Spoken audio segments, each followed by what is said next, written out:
Ito ang DWDD 1134 kHz AM. Balita, impormasyon at musika. Ito ang DWDD AFP Radio. Boses ng Kawal Pilipino. Kayo ay nakatutok sa DWDD AFP Radio. Kami po ay kasapi ng KBP, kapisanan ng mga broadcaster ng Pilipinas. Sa dami ng mga nangyayari ngayon, sigurado ka bang tama ang lahat ng naririnig at nababasa mo? Bago ka mag-react o mag-share, think ka muna! Ang Think Ka Muna Pilipinas ay isang media and information literacy advocacy campaign ng MediaQuest kasama ang KBP at ang himpilang ito na nagpapaalala sa atin na mag-pause, mag-isip-isip at kumilos ng may alam. Dahil ang goal, isang mas informed, listo at responsableng Pilipinas. Think Ka Muna Pilipinas! Dahil sa atin magmumula ang isang mas mapanuring bansa.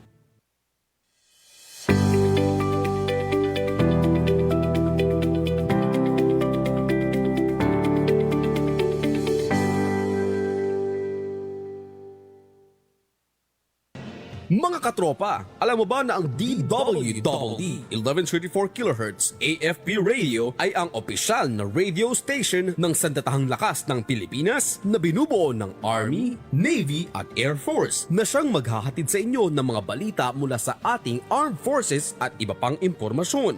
Mga katropa, hanapin at ilike kami sa Facebook, Twitter at YouTube. DWDD AFP Radio, ang boses ng Kawal Pilipino.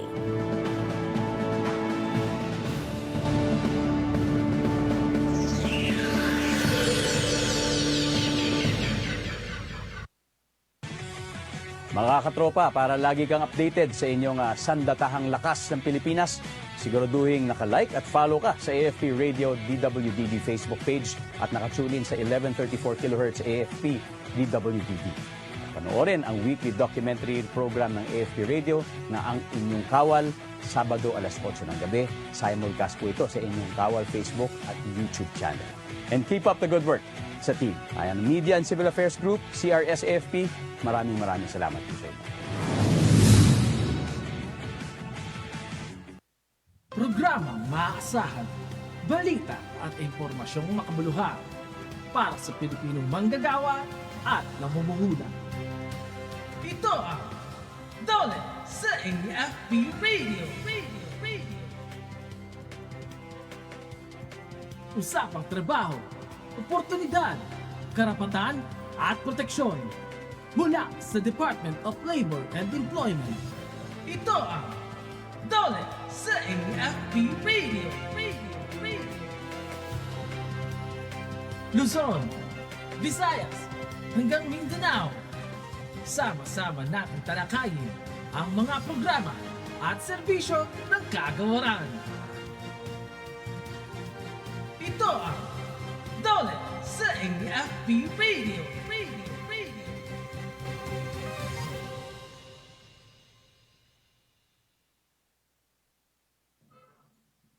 Isang magandang umaga mga kasama sa paggawa at namumuhunan.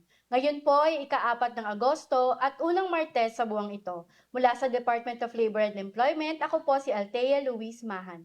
Isa sa inyong mga makakasamang muli sa isang makabuluhang episode ng Dole sa AFP Radio. Ako naman po si Team Laderas, isang oras na naman po ang ating pagsasamahan upang talakayin ang mga napapanahong balita at mahahalagang impormasyon tungkol sa paggawa at panghanap buhay sa ating bansa. Bago natin simulan ang ating programa, binabati po namin ang ating maaasahan at kagalang-galang na kalihim, Secretary Francis N. Tolentino. 2 buwan pa lamang sa panunungkulan ay pinapakita na ni Sectol ang malinaw na direksyon sa pagpapalakas ng mga programa ng DOLE. Alinsunod din sa mga prioridad na binigyang diin sa SONA ni Pangulong Ferdinand R. Marcos Jr. noong nakaraang linggo para sa kapakanan ng mga manggagawang Pilipino. Tama ka dyan, partner. Isa nga sa ginagawa ng ating kagawaran ngayon upang makatulong sa mga manggagawa ay ang pagsali natin unang-una dyan sa libreng sakay program ng Department of Transportation o DOTR para yan sa mga manggagawa nating commuter partner. Tama, partner. At pwedeng sumabay rito ang ating workers mula Lunes hanggang Biyernes, maliban na lamang kung holiday. Ang biyahe po ay mula Loton papuntang PITX, 7:30 ito ng umaga, at ang pabalik naman mula PITX papuntang Loton ay alas 9 ng umaga. Siyempre, bukod sa greet natin kay Secretary Tol, nais din nating batiin ang ating napakasipag na Media Relations Head, Sir Denver Trinidad, mula sa ating Office of the Secretary. Sir Denver, good morning po. At syempre, good morning sa mga kasama natin na mga manggagawa at namumuhunan at sa lahat ng nakatutok sa atin via the Armed Forces Radio Channel, DWDD 1134 kHz.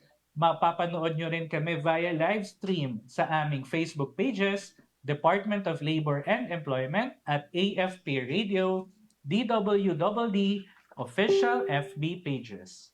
I-like, mag-comment at huwag kalimutang i-share ang ating episode para mas marami pang mga kasama sa paggawa at namumuhunan ang maabot ng ating programa.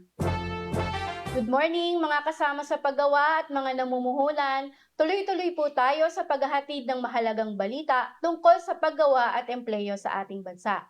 Alam niyo po ba na may ahensya sa ilalim ng DOLE na nakatutok sa pagtulong sa mga manggagawang nakaranas ng work-related sickness, injury o aksidente? At ito ang Employees Compensation Commission o ang ECC. Sa pamamagitan nga ng ECC partner, iba't ibang mga programa at serbisyo ang nabibigyan nila ng benepisyo, rehabilitasyon at iba pang suporta para yan sa mga manggagawa at kanilang mga beneficiaryo partner. Yes, partner. Kaya naman, upang pag-usapan ang mga programa at serbisyo ng ECC, makakasama po natin maya-maya lamang si Employees Compensation Commission Executive Director Attorney Kaima Villa B. Velasquez. Pero bago yan, pakinggan po muna natin ang magandang balita na tampok natin ngayong umaga. Good news muna tayo. DOLE, DTI at DOF nagkaisa laban sa forced labor at unfair trade. Sa balitang hatid ni Aryan Cagsawa. DOLE, DTI at DOF nagkaisa laban sa forced labor at unfair trade. Nagkaisa ang DOLE, DTI at Department of Finance upang pigilan ng pagpasok ng mga produktong gawa sa forced labor at maprotektahan ng karapatan ng mga manggagawa. Lumagda ang tatlong ahensya sa isang Joint Administrative Order o JAO na bumubuo ng isang Interagency Committee nitong ika-24 na araw ng Hulyo. Ang interagency ang magsisiyasat sa mga ulat ng imported goods na posibleng may kinalaman sa forced labor at magre-rekomenda ng kaukulang aksyon. Ayon kay Labor Secretary Francis Tolentino, layunin ng inisyatibang ito na mapangalagaan ang dignidad ng mga manggagawa, matiyak ang patas na kalakalan at maprotektahan ang mga lehitimong negosyo at mamimili. Dagdag ng DOLE, mas mapapabilis din ang pagbabahagi ng impormasyon at koordinasyon ng mga ahensya laban sa mga produktong gawa sa sapilitang paggawa. Pagpapalakas ng DOLE sa kampanya laban sa child labor sa balitang hatid ni Julian Panganiban. DOLE, pinalalakas ang kampanya laban sa child labor. Pinalalakas ng Department of Labor and Employment ang kampanya laban sa child labor kasunod ng pagbagsak ng bilang ng mga batang nasa child labor mula 678,000 noong 2023 sa 513,000 noong 2025 batay sa paunang datos ng Philippine Statistics Authority.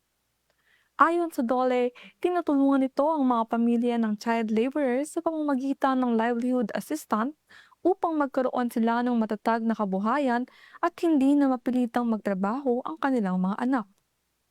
Noong 2025, nakapagbigay ang ahensya ng mahigit 300 milyong piso na livelihood assistant sa halos 10,000 magulang ng child laborers.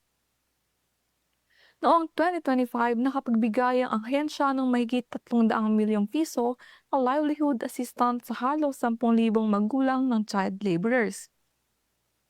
Libreng sakay para sa mga manggagawa, ibabalita ni Aizel Rodriguez. DOLE, may libreng sakay na para sa mga manggagawa. Naglunsad na ang DOLE katuwang ang DOTT ng libreng sakay program upang makatulong sa mga manggagawang apektado ng pagtaas ng presyo ng langis at mga pangunahing bilihin. Nagsimula ito noong ika-20 ng Hulyo kung saan maaari nang sumakay ng libre ang mga commuter sa rutang Loton hanggang Parañaque Integrated Terminal Exchange o PITX tuwing weekday. Ayon kay Labor Secretary Francis Tolentino, pinag-aaralan din ng DOLE ang pagpapalawak ng transportation assistance at pakikipagtulungan sa iba pang transport groups upang mas marami pang manggagawa ang matulungan. Bahagi ang programa ng mga hakbang ng pamahalaan upang mabawasan ang gastusin sa biyahe ng mga manggagawa. Nagkaloob ng mahigit 400,000 kagamitan sa bagoong enterprise sa Bataan, sa balitang ihahatid ni Julian Panganiban. DOLE nagkaloob ng mahigit 400 pisong kagamitan sa bagoong enterprise sa Bataan. Nagkaloob ang DOLE Central Luzon ng mahigit 400 pisong halaga ng produksyong equipment at iba pang kagamitan sa isang bagoong enterprise sa Orani, Bataan. Sa ilalim nito ng Adjustment Measures Program o AMP na tumutulong sa micro, small at medium enterprises o MSMEs na mapalakas ang kanilang produksyon, mapanatili ang negosyo at maprotektahan ng trabaho ng kanilang mga manggagawa. Ayon sa DOLE, bahagi ito ng patuloy na suporta ng pamahalaan upang mapalago ang maliliit na negosyo at mapanatili ang kabuhayan ng mga Pilipino.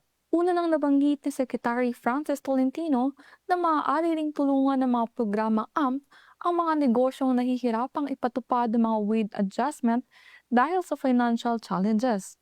Una nang nabanggit ni Secretary Francis Tolentino na maaari ring tulungan ng programa AMP ang mga negosyong nahihirapang ipatupad ng mga wage adjustment dahil sa financial challenges.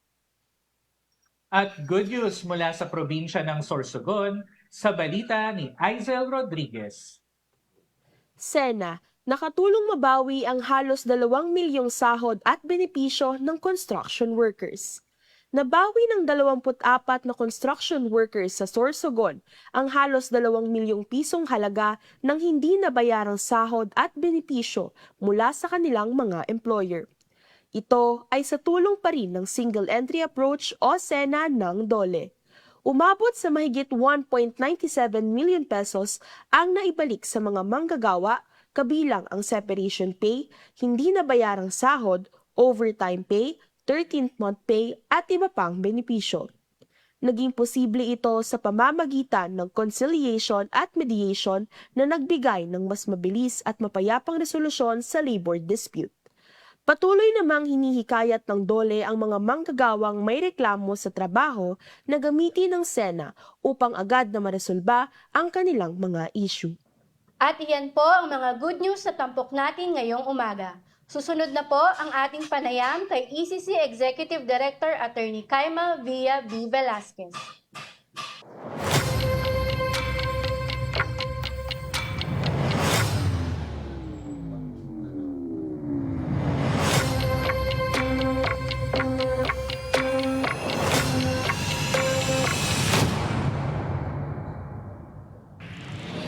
A nation's progress is built upon the dedication of its workers. Every day, in every corner of the country, they contribute to nation building, fueling the economy, shaping industries, and securing the country's future. But who stands behind them, ensuring their protection and well-being? The Employees Compensation Commission. Since 1975, ECC, an attached agency of the Department of Labor and Employment, has been the steadfast guardian of workers' welfare. Building on its legacy, the Commission has continuously evolved to meet the changing needs of the workforce. Over the decades, leadership transitions driven by administration changes. Yet, each administration has played a vital role in shaping policies, expanding services, and strengthening its commitment to protecting and empowering workers. Established through Presidential Decree No. 626, the ECC was entrusted with implementing the Employees Compensation Program that provides comprehensive package of benefits and services for both private and public sector workers facing work-related contingencies, whether due to sickness, injury, disability, or even death. The pressing need for a dedicated body focused on worker safety paved the way for the creation of the Occupational Safety and Health Center through Executive Order Number 307. As a special department, it works in close collaboration and engage in complementary efforts to develop health and safety programs and initiatives that promote overall worker well-being and healthy working conditions for all. ECC's reach expanded further with the establishment of regional extension units in 2011, ensuring that all workers, most significantly those persons with work-related disabilities or PWRDs, even in the most remote areas of the country, receive vital assistance. These units also play a key role in informing workers of their rights and benefits under the EC program, disbursing over 53.2 billion pesos in EC benefits and processing more than 8.3 million claims nationwide. Mas daig pa na yung sa trabaho medyo hirap na eh. Pero sa ECC, yung kailan ako nag-start, saka nandoon yung blessing. Sa mga tinulong nila sa akin, mula sa pagpapatherapy hanggang sa pagbibigay ng puhunan, pang makapagnegosyo, at ipagpatuloy yung buhay namin. Sobra-sobra, kaya talaga pong napakalaking tulong ni ECC sa amin. Maraming salamat sa blessing na binigay ng ECC.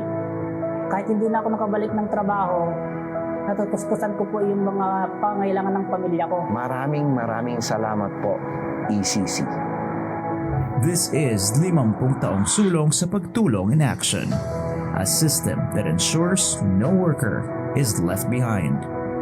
As ECC moves forward, it pioneers a major milestone, the establishment of the Workers' Rehabilitation Center Complex.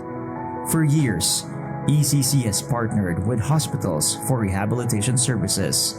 Now, with the WRCC, the Commission takes a more direct and integrated approach.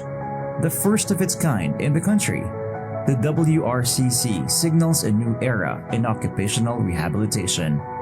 Equipped with state-of-the-art facilities and led by certified disability management professionals, it is designed to provide world-class rehabilitation services.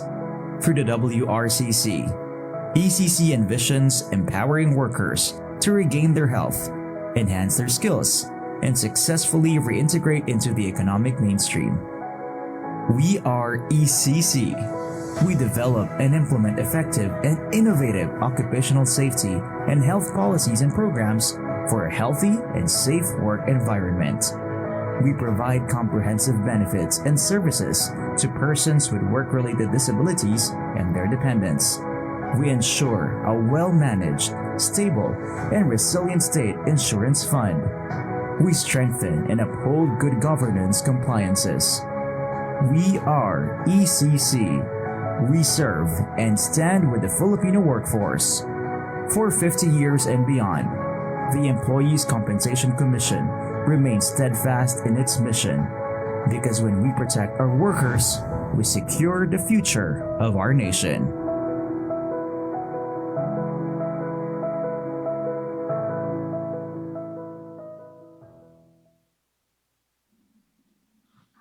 Nagbabalik po ang DOLE sa AFP Radio. Sa pamumuno ng ating kalihim Secretary Francis N. Tolentino, sinisiguro ng kagawaran na ang lahat ng mga manggagawa ay mayroong nakukuhang benepisyo mula sa ating ahensya, lalo na kung sila ay biktima ng kalamidad o aksidenteng may kinalaman sa trabaho.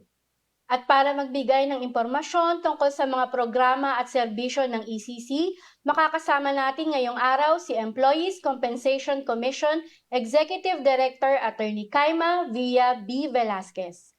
Good morning po, ED Kai, and welcome po muli sa DOLE sa AFP Radio. Good morning, ED. Good morning. Magandang umaga, Sir Tim, Ms. Thea. Magandang umaga sa lahat na inyong tagapakinig at taganood. Good morning po, ED. Para po sa kaalaman ng ating mga tagapakinig, maaari po ba ninyong ipaliwanag ang mandato ng Employees Compensation Commission at ano po ba ang papel nito sa pangangalaga sa kapakanan ng mga manggagawa? Alam mo, Ms. Thea, maraming mga manggagawang hindi nakakaalam na meron silang proteksyon kapag sila ay nagkakaroon ng sakit, nagkakaroon ng aksidente or namamatay dahil sa kanilang trabaho. So ang Employees Compensation Commission or ECC, kami po ang ahensya ng pamahalaan na nangangasiwa ng compensation program. Ang layunin po natin dito ay talagang tiyakin na ang lahat ng manggagawa na nagkaroon ng work-related po na sickness, injury, or disability o kung sakali man sa mga pagkakataon na namatay yung manggagawa, ang kanilang pamilya ay makakatanggap ng narapat na benepisyo. Katulong po natin dito ang SSS at GSIS sa pagpapatupad ng ating ECP. So, ang mga magagawa po, hindi na nila kailangan mag-file separately ng EC claim, kailangan na lang po nilang inform ang employer o sila po mismo, i-take po nila na work-related po yung kanilang aksidente or pagkakasakit para po sabay na maproseso ang kanilang benefits claim. So, ito po yung ating mandato at gusto po natin na lahat po ng manggagawa ay nakakaalam ng kanilang mga karapatan under the ECP. So partner, at nabanggit nga ni Idikay, no, kailangan work-related kung yun yung dahilan ng kanilang pagkakaroon ng sakit, kaya aksidente o namatay, pero dapat may establish na work-related. At nabanggit po ninyo kanina, Idikay, na katuwang po na ating ahensya, yung SSS at GSIS. Ngayon po, sino naman po ba yung sakop o covered ng EC program at lahat po ba ng empleyado sa private at government sector ay maaari pong makinabang mula sa mga programa ng ECC-ED? Salamat sa tanong, Sir Tim. Gusto natin talagang i-share sa mga nakikinig na para hindi na sila mahirapang isipin, miyembro ba ako ng ECC or hindi? As long as member ka po ng GSIS para sa mga pampublikong sektor na magagawa. Ibig sabihin, mga katulad natin ng mga nagsisilbi sa ating gobyerno, public servants, kayo po ay automatically member din po ng Employees Compensation Program at makakatanggap ng benepisyo mula rito.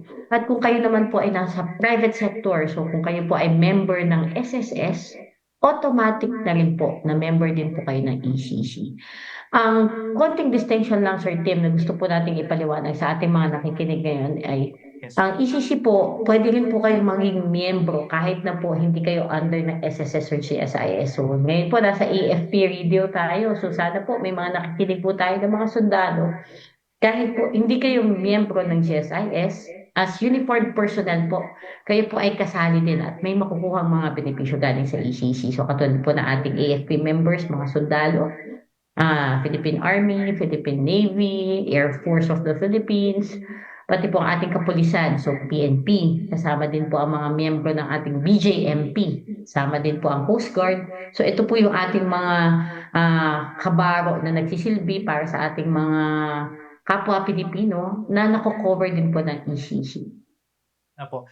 Idikay, follow-up question lang po, since nabanggit po ninyo na kahit hindi member ng either SSS or GSIS, paano naman po yung mga job order po na nasa government pero wala pong employer-employee relationship? Maari po ba silang ma-cover ng ECC-ED? Naku, napakaganda ng tanong mo kasi marami tayong nakikinig siguro na ganun ng kanilang employment status. Bilang mga job order, sila po ay maaaring magmiyembro as self-employed. Ito po yung isang special na category po para po magkaroon pa rin sila ng coverage under the ECC. So, ini-encourage po natin kung kayo po ay self-employed. Kasama po yung mga JO na walang employer-employee relationship.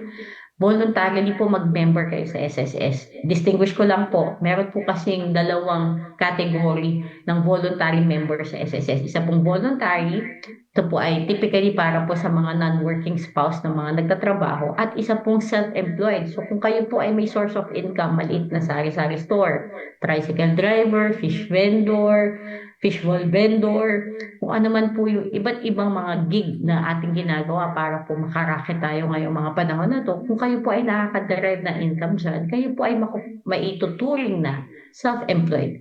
At dahil kayo po ay self-employed, dapat po ang pagrehistro nyo sa SSS ay bilang self-employed na manggagawa para po makakuha din po kayo ng benepisyo sa ECC. Halos lahat pala partner covered as long as member ng SSS, GSIS, at even yung mga hindi member pero pwede mag-apply for self-employed na category doon sa ating mga partner institutions. Yes, tama partner. Ngayon naman po, Edie, ano-ano naman po ba yung mga benepisyong maaaring matanggap ng isang manggagawang nakaranas ng work-related na sakit, injury, disability o maging ng kanilang mga naiwang pamilya kung sakaling pumanaw po sila dahil sa work-related contingency? Alam mo, Miss Thea, napakarami pong benepisyo ang maaaring matanggap. Pero ito po ay depende sa sitwasyon. So, example po natin, kung ang manggagawa po nagkaroon ng sakit, work-related na injury or sakit, siya po ay maaaring makatanggap po unang-una ng income benefit. Ibig sabihin po sa mga araw na hindi po siya nakapasok at hindi po siya nabigyan ng sahod kasi hindi siya nakapasok sa trabaho, meron pong replacement income benefit para po sa kanila habang sila ay nagpapagaling. Meron din po tayong binibigay na medical services, reimbursement po ito na actual expenses po na ginamit nila para sa pagpapagaling. So kung sila po ay bumili ng gamot, nagpa-check up, nagpa-PT, kasama po yun sa maaaring i-reimburse ng ECC. Up to 60% po ng ginastos nila sa pagpapagaling, mako-cover po yan ng ECC. Meron din po tayong binibigay dun po sa ating mga severe, kumbaga malala po yung nangyari sa kanila na aksidente, rehabilitation services. Dito po yung may OT or PT, papadala po natin sila sa mga rehistradong doktor or physical therapist para po mabigyan sila ng pagkakataon na gumaling ng husto. At kung kinakailangan po dun sa mga sobrang malala po talaga, nagbibigay din po tayo ng assistive devices, katulad po ng prosthesis para po doon sa mga naputulan ng bahagi ng kanilang katawan. Yan po yung para sa mga nagawa na nagkaroon ng sakit or aksidente. Kung ang worker naman po ay nagkaroon ng permanent disability, panghabang buhay po na disability benefits, kumbaga pension po, para po matustusan yung kanyang pang-araw-araw kahit na po hindi siya nakakapagtrabaho. At kung sakali naman po na ito yung pinakayaw natin, yung ating manggagawa po ay pumanaw dahil sa isang work-related contingency, nagbibigay naman po tayo ng death benefits or funeral benefits para po sa kanyang mga naulilan na pamilya, para po tumulong sa kanyang maayos na pagpapalibing, at para po matustusan din naman po yung buhay ng kanyang pamilya na naiwan, mga minor children po at asawa na naiwan, para po sa kanila na tinatawag nating qualified beneficiaries.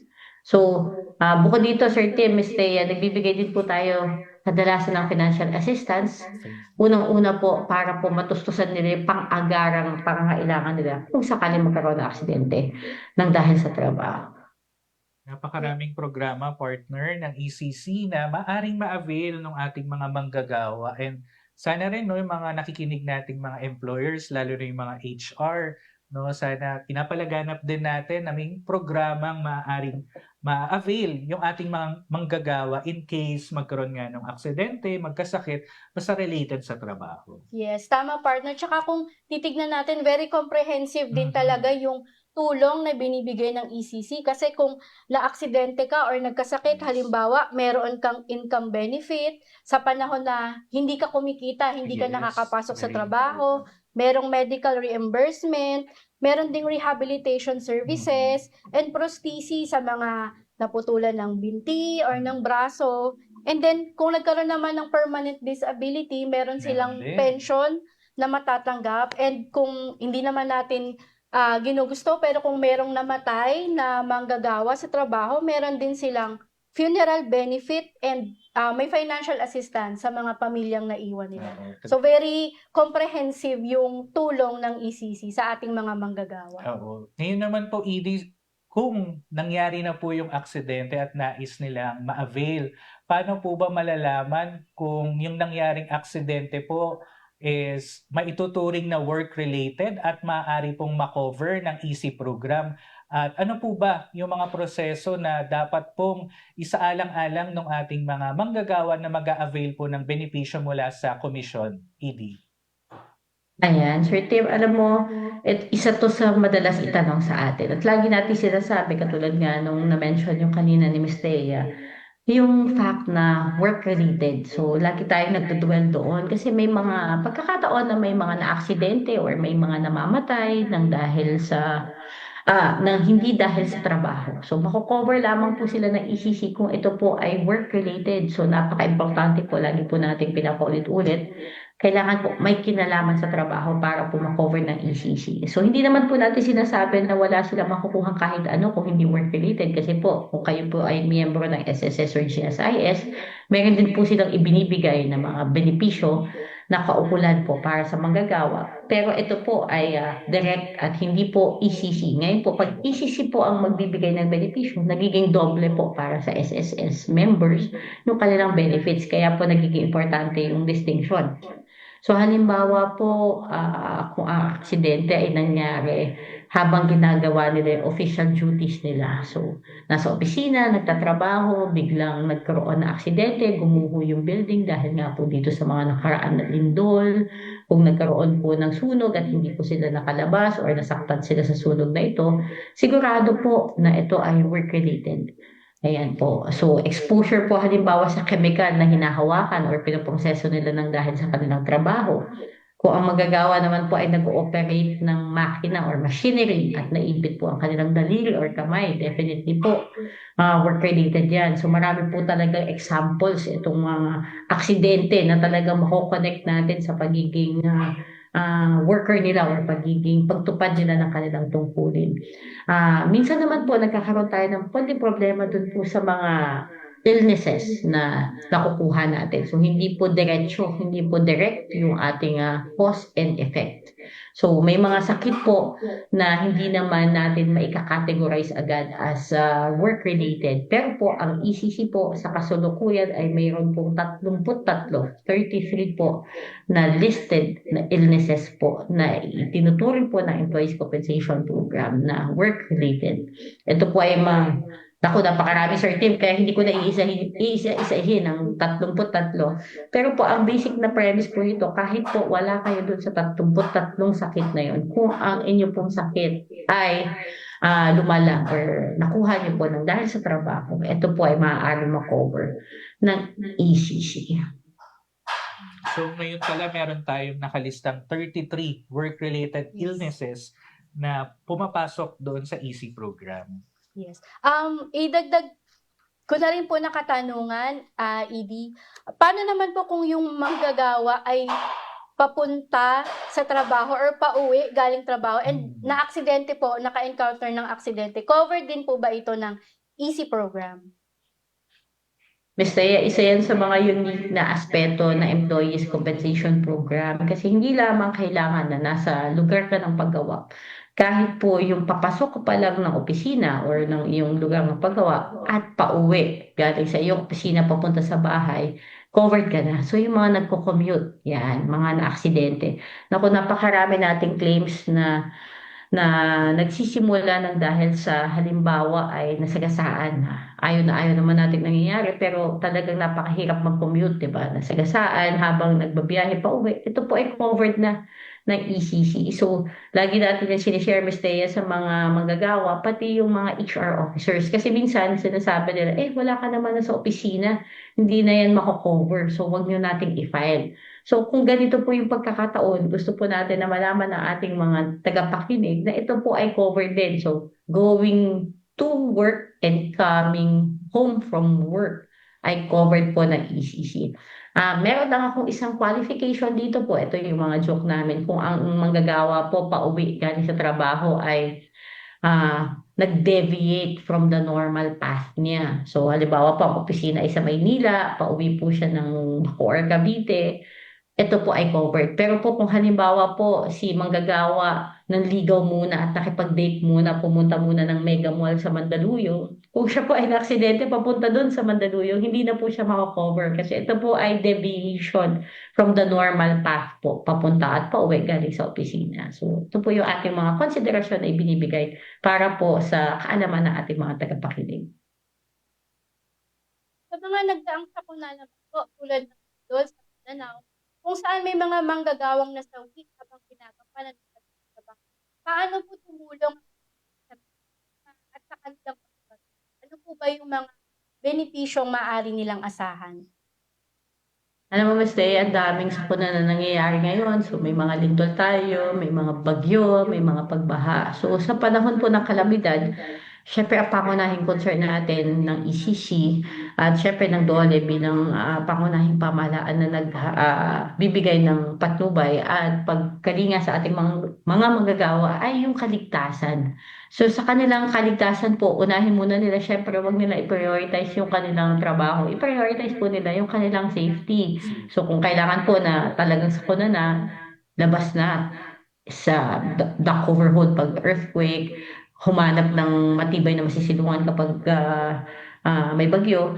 Pero po, sa mga pagkakataon na after na ng lahat ng delubyo, lahat po ng mga mahirap na pinagdaanan ng ating mga manggagawa, kung sila po ay nakakuha po ng injury or nasaktan ng dahil po dito sa mga sakuna na nasabi natin, sila po ay entitled, katulad na yan sinabi natin kanina, sa income benefits at yung kanila pong pagpapagaling. Covered po natin yan. So, may mga nasaktan po tayo ng lindol sa gumuhong mga gusali po sa General Santos City. Sila po ay na-cover at nabigyan ng financial assistance. Sila din po ay qualified para po mag-apply pa dun sa funeral benefits at death benefits at yung kanila pong mga naiwan ay qualified po para makakuha ng pension para po sa kanilang buhay. Karagdagan lang, no, ED tsaka partner, nung nakaraang episode na interview natin si RD Imelda Gatinaw na nabanggit niya nga po, ED, na tumulong tayo doon sa isang quake survivor. Yung mag-isa na lang po siyang natira out sa isang building na gumuho at yun nga po nabanggit po ni RD na nabigyan po siya ng tulong ng ECC at iba pang mga ahensya.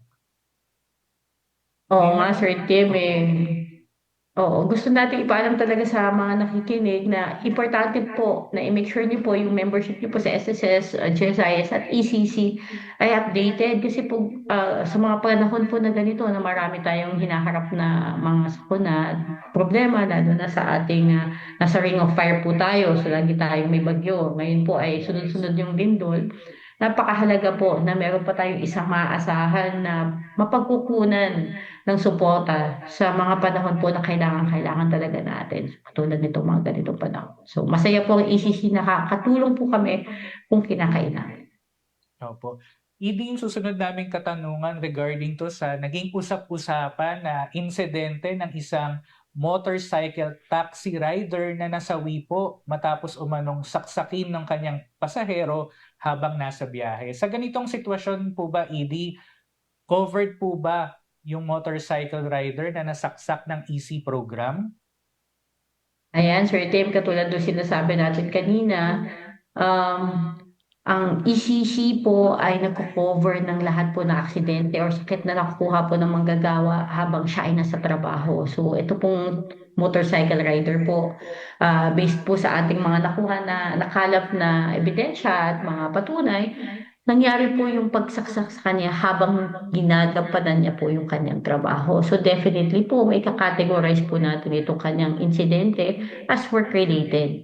So pinapahalagaan po natin dito, Sir Tim, Ma'am Thea, na dapat po talaga, kung kayo po ay TNBS rider or motorcycle rider, yan po mga nag-ooperate ng ating angkas, ng Move It, ng Joyride, ito po, delikado po ang inyong trabaho. Marami po kayong hinaharap na mga perils sa daan, bukod po sa aksidente na bangga, na aksidente sa ibang sasakyan, na lubak, nahulog sa gilid ng kalsada. Meron pa po mga ganitong pagkakataon na ayaw talaga natin may masasamang loob po na nagtatangka ng gumawang masama para po sa inyo. So sa ganito pong pagkakataon, ang coverage, ang extra coverage po na insurance katulad po ng ECC ay nandito para po tulungan kayo. So make sure niyo po kung kayo po ay walang employer-employee relationship, mag-member po kayo as self-employed member ng SSS para po agad-agara ng tulong na maibibigay ng ECC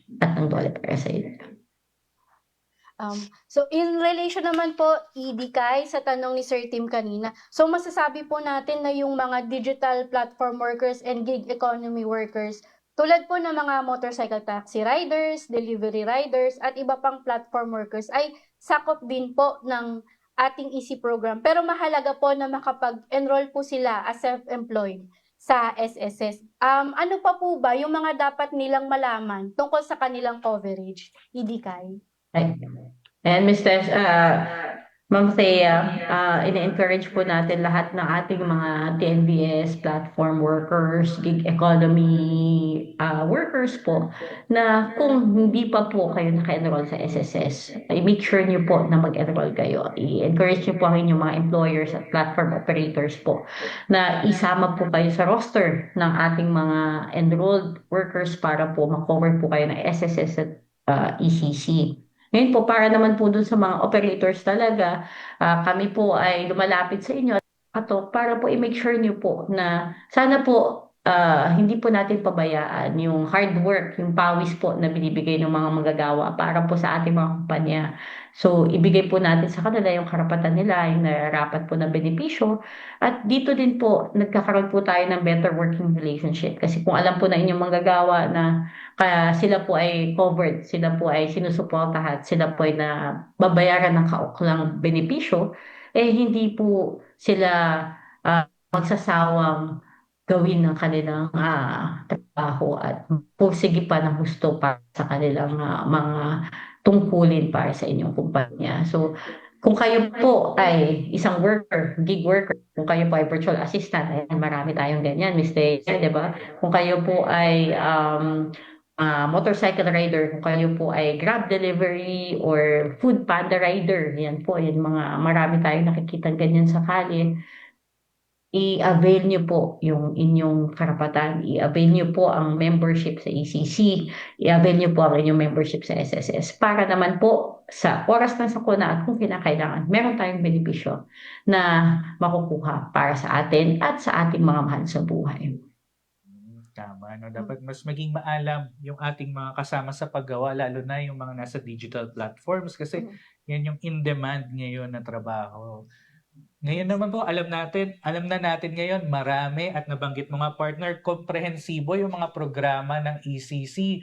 ED, meron pa po bang mga bagong programa, proyekto o inisyatiba ang komisyon na dapat abangan ng ating mga manggagawa at employer upang higit pang mapalawak ang kaalaman at access dito sa EC program, ED? Ako, Sir Tim, alam mo, yung ECC, lagi kaming nandito. So, pwede kaming sandalan, lagi kaming naghihintay para po makapagbigay ng serbisyo sa ating mga manggagawa. At isa po sa mga pinagmamalaki po natin na bagong programa ng ECC, yung ating tinatawag po na DMR2AP, so Disability Management Return to Work Assistance Program.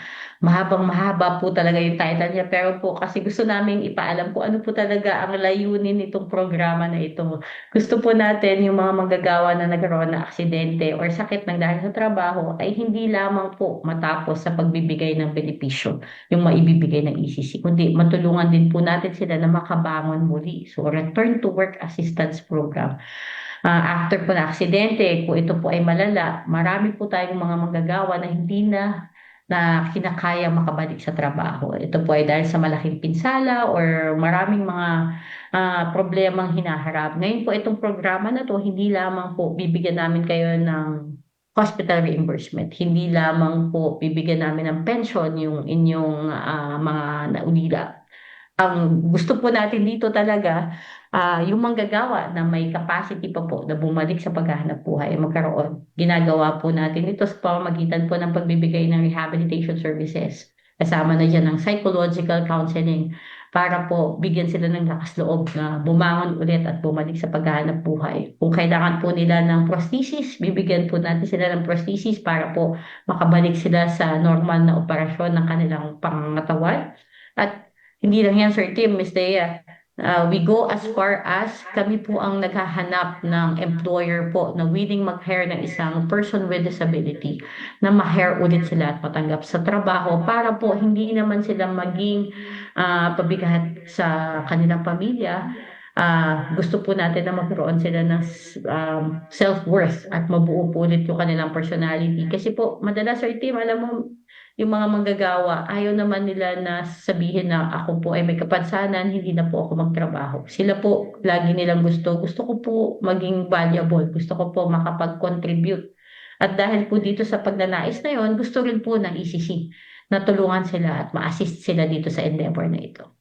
Napakagandang programa yan, no, partner Idikay. Kasi madalas, no, kapag nagkaroon ka ng aksidente, major man yan, nakaramdam ka ng low esteem. Pero itong programa na to, binibigyan natin sila ng pag-asa na muling makabalik. Kaya siguro return to work program. Kumbaga, Yes. gagawin nating productive muli sila. Napakagandang programa. Tama, partner. At bilang pangwakas po, Edie, ano po ang inyong mensahe sa ating mga manggagawa at employer tungkol sa kahalagahan ng EC program at paano po nila masisiguro na mapoprotektahan nila ang kanilang mga karapatan at benepisyo? Ayan, basta ang gusto ko pong ipaalam at ipaabot sa ating mga manggagawa ay ito. Huwag niyo pong babaliwalain yung mga karapatan ninyo, lalong-lalo na po sa ECC. Sa maliit na halaga po, 10 to 30 pesos contribution para po sa pang-pribadong sektor at 100 pesos para sa pang-publikong sektor. Marami pong benepisyo ang maaaring maibigay sa inyo sa mga panahon po na may aksidente or may pinagdadaanan po tayo pagkakasakit sa ating buhay. Para naman po sa mga employer, sir, ma'am, nakikiusap po kami na i-make sure niyo po na updated po ang enrollment at payment ng premiums ng inyong mga manggagawa. Pinapaulit po natin na ang pagbibigay po ng tamang benepisyo at tamang kontribusyon para po sa bawat manggagawa ay nakakatulong po sa magandang relasyon sa employer at employee. Bukod po dito, sa panahon po ng aksidente, no fault indemnity po ang ginagawa ng ECC. Ano po ibig sabihin ng no fault? Wala pong sinisisi kung mayroon pong nangyaring sakuna sa trabaho. Hindi po kailangang patunayan na may kasalanan ng employer bago po magbayad ng ECC. So wag po kayo matakot na mag-file. Wag po kayo matakot na mag-claim ng benefits. Babayaran po ito at hindi po kami mag-a-assess. Hindi po kami maghahanap ng sisi at blame. So maganda po na matulungan po natin yung mga empleyado natin at hindi na po out of pocket yung expenses para po sa kanilang pagpapagaling. So napakaganda po ng benepisyo. Huwag po kayong kabahan. Huwag po kayong matakot. Mag-file lamang po at i-enroll po natin ito. Napaka-informative ng ating episode ngayon, pero alam namin sobrang busy nyo, Idikay, pero maraming salamat po sa pagtanggap sa aming imbitasyon at laging pag-share ng mga programa at serbisyo ng komisyon dito sa ating programa. Muli maraming salamat po, Idikay, at stay safe po. Thank you po, Edie. At narinig po natin si Employees Compensation Commission Executive Director, Attorney Kaima Villa B. Velasquez. Pwede nyo pong tignan ang mga programa at serbisyo ng ECC sa pamamagitan ng pagbisita sa kanilang website. Hanapin lamang ang ecc.gov.ph at bisitahin na rin ang kanilang Facebook page. Hanapin lamang ang Employees Compensation Commission. Palagi pong bukas ang ating DOLE Hotline 1349 kung kayo po ay may mga labor-related na tanong o nais malaman o ireklamo. Idaya lamang po ang numero sa inyong mga telepono. Pwede rin kayong mag-email sa hotline 1349@dole.gov.ph o mag-send ng direct message sa aming Facebook page para sa inyong mga labor and employment concerns. Hanapin nyo lamang ang official at verified Facebook page ng Department of Labor and Employment. I-like nyo na rin ang ating FB page, Department of Labor and Employment DOLE, at i-follow kami sa TikTok, Instagram, X at YouTube para lagi kayong updated sa mga balita at programang hatid ng DOLE para sa inyo. I-type lang ang @dolegov_ph. Makikita nyo rin po kami sa Viber sa pamamagitan ng ating Viber community channel na #Serbisyong-Dole. At isang oras na naman ng makabuluhang episode ng ating napagsamahan, mga kasama sa paggawa at gayon din sa ating mga namumuhunan. Abangan sa susunod na episode kung anong programa ng DOLE ang ating tatalakayin dito sa ating programa. Sa ngalan ng aming kagalang-galang na kalihim, Secretary Francis M. Tolentino, mga kasama sa DOLE Information and Publication Service, gayon din sa Employees Compensation Commission at sa tulong ng ating mga katropa sa Armed Forces of the Philippines Radio, ako pong muli si Team Laderas. Ako naman po si Althea Luis Mahan. Tutok lamang po ulit kayo sa susunod na episode ng ating programa para sa iba pang serbisyong hatid ng DOLE sa bawat manggagawang Pilipino. Dito lang yan sa DOLE sa AFP Radio. Programang maaasahan, balita at impormasyong makabuluhan para sa Pilipinong manggagawa at namumuhunan. Ito ang Dole sa AFP Radio. Usapang trabaho, oportunidad, karapatan at proteksyon mula sa Department of Labor and Employment. Ito ang Dole sa AFP Radio. Luzon, Visayas, hanggang Mindanao. Sama-sama natin talakayin ang mga programa at serbisyo ng kagawaran. Ito ang Dole sa AFP Radio.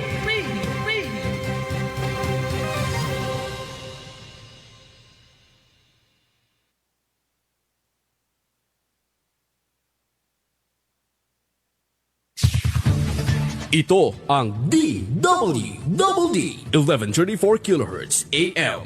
Balita, impormasyon at musika. Ito ang DWDD AFP Radio. Boses ng Kawal Pilipino. Kayo ay nakatutok sa DWDD AFP Radio. Kami po ay kasapi ng KBP, Kapisanan ng mga Broadcaster ng Pilipinas.